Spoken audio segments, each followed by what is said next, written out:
I'm Joanna Weiss. And I'm Dante Ramos. We're here from the Globe Opinion Pages, and we're here to talk about the 2014 gubernatorial race between Charlie Baker and Martha Coakley. Now, some people thought that Martha Coakley was going to win by about 20 points.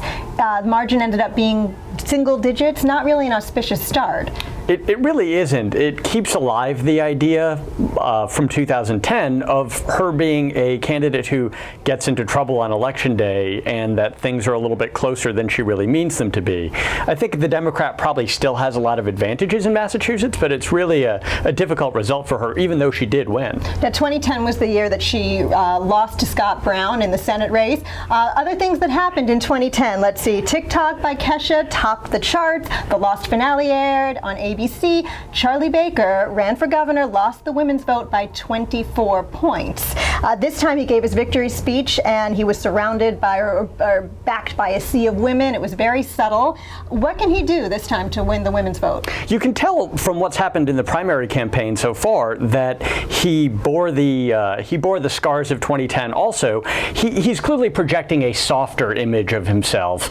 He's been talking about making state government work. He's been de-emphasizing some of the cultural issues that Republicans tend to emphasize. So he's certainly trying to soften his image for a race that he thinks is going to be challenging. He also is pro-choice. He's for the new buffer zone law. I mean, he's really trying to position himself as pro-women's issues. He and Martha Coakley actually don't have a lot of differences on the issues. They've got subtle differences maybe on immigration, the gas tax. But what do you think is going to happen? Can he take the gloves off against a woman candidate? It's interesting because there's a dynamic in Massachusetts politics that you hear, at least when you talk to Democratic women.